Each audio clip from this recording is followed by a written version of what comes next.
বাইরে top top বৃষ্টি পড়তেছে আর আমি আসছি আজকে ঘোড়ার ডিমের রেসিপি নিয়ে। আজকে আমি ঘোড়ার ডিম ভুনা করব। কি রাগ করলেন? আসসালামু আলাইকুম আপনারা, কেমন আছেন সবাই? আপনাদের সাথে একটু ফান করলাম। ভিডিও দেখতে ভালো লাগে না, সবাই বোর ফিল করে, তাই একটু মজা নিলাম। তো যেই কথা সেই কাজ, এখন হলো আমি আপনাদেরকে দেখাচ্ছি যে এগুলো হলো মুরগির ডিম। হ্যাঁ, বড় বড় সাইজের এই ডিমগুলা আপনার ভাই নিয়ে আসছে। এগুলো এত বড় মুরগির ডিম আসলে সচরাচর দেখা যায় না। হাঁসের ডিমটা একটু বড় হয়, রাজহাঁস, চীনা হাঁস, এদের ডিমগুলো বড় হয়। তো 1 ডজন ডিম নিয়ে আসছে, বলছে এগুলো একটা একটা করে সিদ্ধ করে তোমরা খাবো। তো আমি ভাবছি আজকে একটু ভুনা করি আর আপনাদের সাথে শেয়ার করি। এই ডিমের আত্মকাহিনী কিন্তু অনেক ইন্টারেস্টিং। আপনারা ভিডিওটা পুরো দেখলে বুঝতে পারবেন, শেষের দিকে কিন্তু অনেক মজা আছে, সিক্রেট কিছু আছে ডিমের।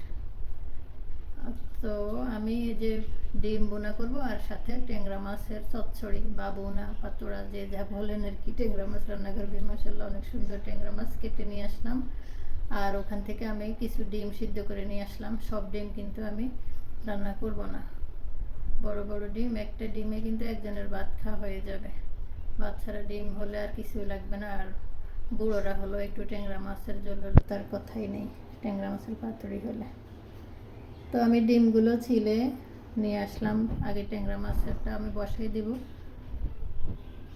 বরাবরের মতো চুলায় কড়াই বসিয়ে আমি সরষের তেল দিয়ে দিলাম আর তেল গরম করে দিয়ে দিলাম পেঁয়াজ কাটা দিয়ে। একটু পেঁয়াজ কাটাগুলো ভেজে ভুজে 2 মিনিট নেব। একটু নরম হয়ে আসলে এখানে আমি দিয়ে দিব একটু রসুন বাটা দিয়ে দিব 1.5 টেবিল চামচ ফ্রাই। মাছ যেহেতু অল্প, বেশি না, তো 1.5 টেবিল চামচ রসুন বাটা দিয়ে একটু নেড়ে ছেড়ে এটাকে, রসুনটাও একটু ভেজে নিব।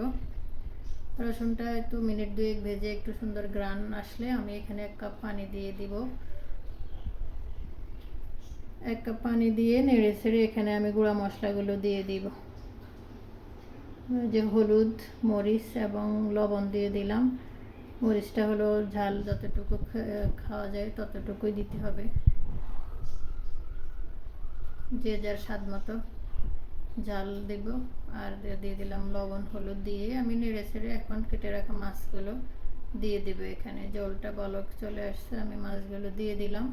সুন্দর দবদবে পকপকে চকচকে আমার সুন্দরী ট্যাংরা মাছটা আমি সুন্দর করে রান্না করে নেব। তো এগুলো আমি 2 মিনিট এখন ডেকে কষাবো।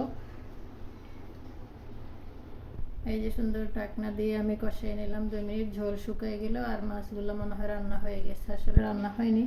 এগুলো আমি এখন কষিয়ে নিলাম সুন্দর করে, শুকনো শুকনো মাখা মাখা করে কষাই নিয়ে আমি এখানে আরও 1 কাপ পানি দিব রান্নার জন্য। 1 কাপ পানি দিলাম, আমি নেড়ে ছেড়ে দিলাম। এখন আর খুন্তি দিচ্ছি না, ভেঙে যেতে পারে। তো মনে হলো আরেকটু পানি লাগবে। ট্যাংরা মাছ কিন্তু শক্ত আছে, হ্যাঁ, সিদ্ধ মানে চুলায় বসাইলে সে একটু শক্ত হয়ে যায়, ভালো একটু সিদ্ধ নেয়। তো এই জন্য আমি আরও হাফ কাপ পরিমাণ পানি দিয়ে 1.5 কাপ পরিমাণ পানি দিলাম। তো এখন এখানে আমি আরও কিছু কাঁচা পেঁয়াজ দিব। মাছ যখন আমি চচ্চড়ি বা ভুনা করি তখন কিন্তু মাঝামাঝি অবস্থা আমি একটু কাঁচা পেঁয়াজ দিই, আমার এটা আমার ভালো লাগে, আপনারা দিয়ে দেখতে পারেন। আর ওই যে আমি 4টা টমেটো হলো কেটে নিলাম, তো এখান থেকে অর্ধেকটা আমি মাছের সাথে দিয়ে দিব। তো পেঁয়াজ এবং কাঁচামরিচ দিয়ে আমি একটু হালকা করে নেড়ে দিলাম। দেখলাম যে না, মাছেরা এখনও শক্ত আছে।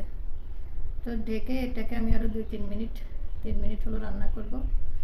এই তো 3 মিনিট রান্না করার পর মোটামুটি হয়ে আসলে আমি এখানে দিয়ে দিব 1 টেবিল চামচ ভাজা জিরের গুঁড়া।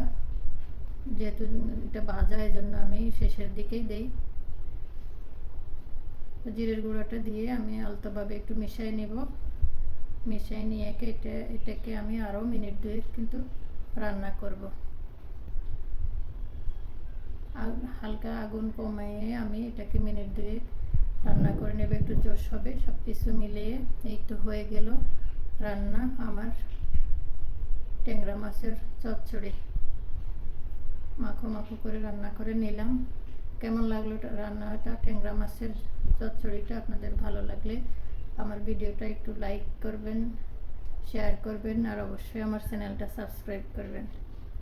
তো এই যে আমি আমার ঐতিহাসিক ডিম, কি বলে, গোড়ার ডিম ভুনা করতে নিয়ে আসলাম। আমি ডিমগুলো ছিলে নিয়েছি। এখানে ছিলার সময় কিন্তু অনেক কাহিনী হয়েছে, সেটা আপনাদেরকে আমি বলবো। তো আমি এপিট ওপিট করে ডিমগুলো ভুনা করে হালকা ভেজে নিলাম। ভেজে নিয়ে এই ডিমগুলো উঠাই এখন আমি এখানে পেঁয়াজ মরিচ দিয়ে ডিমগুলোকে ভুনা করব। তো সবগুলো ডিম আমি উঠাই নিব। ওই ডিমের তেলেই আমি পেঁয়াজ এবং কাঁচামরিচ কাটা দিয়ে দিব। পেঁয়াজ কাঁচামরিচ একটু ভেজে নিব, একটু নেড়ে ছেড়ে এখানে আমি দিয়ে দেব সামান্য লবণ এবং হলুদ। লবণ হলুদ মেখে কিন্তু ডিমটাকে আমি হালকা ভাজছিলাম। তো এখানে পেঁয়াজের সাথেও সামান্য লবণ হলুদ দিয়ে দিব। একটু নেড়ে ছেড়ে নিয়েই একটু পেঁয়াজটা একটু নরম হয়ে আসলে দিয়ে দেবো। আমার এই যে ছোট্ট কিউটি ফ্রাই প্যান, এটা চুলায় বসাইলে খালি নড়ে। আমি ওই যে ছোট্ট দেখে কিউট দেখে কিনলাম, কিন্তু এটা চুলায় বসতেই চায় না, অ্যাডজাস্ট হতে চায় না, শুধু নড়াচড়া করে, নাড়া যায় না, টাক করে বাঁকা হয়ে যায়। তো এই যে কিউট ফ্রাই প্যানে আমি ডিম বোনার জন্য হলুদ এবং লবণ দিয়ে পেঁয়াজগুলোকে আরও কিছুক্ষণ ভেজে নিয়েছি। পেঁয়াজগুলো দেখতে পাচ্ছেন অনেকটা কি বলে ভাজা হয়ে গেছে, মানে ইয়ে হয়নি, বেরেস্তা হয়নি, বেরেস্তার আগ পর্যায়ে আছে। সেটা ভাজা ভাজা হয়ে গেলে আমি দিয়ে দিলাম অল্প একটু রসুন, 1 টেবিল চামচেরও কম দিয়ে রসুনটা একটু নেড়ে ছেড়ে আবার দিয়ে দিলাম এখানে আমি ভাজা জিরের গুঁড়াও 1 টেবিল চামচেরও কম দিলাম। বেশি মশলা লাগে না এখানে। তো এই যে জিরা গুঁড়া এবং রসুন, মানে ভাজা জিরের গুঁড়া মিলে সুন্দর কিন্তু একটা স্মেল আসে, ভালো লাগে খুবই। তো এগুলোকে আমি একটু নেড়ে ছেড়ে ভেজে একটু অপেক্ষা করব 1 মিনিট।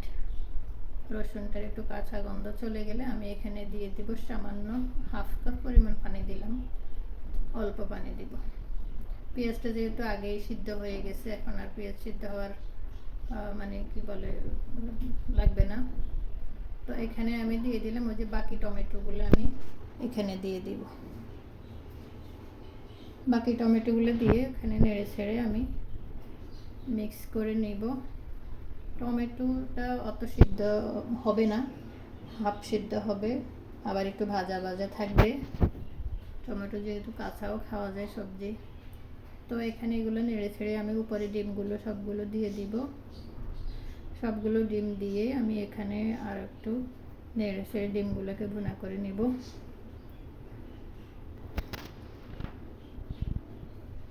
সবগুলো ডিম দিলাম আমি এখানে, এগুলোকে এপিট ওপিট করে আমি মিনিট 2-3 মতো মানে ভুনা করে নিয়ে এই যে হয়ে গেল। ঝোলটা শুকিয়ে তেল উঠে গেলে আমি চুলা বন্ধ করে দিলাম।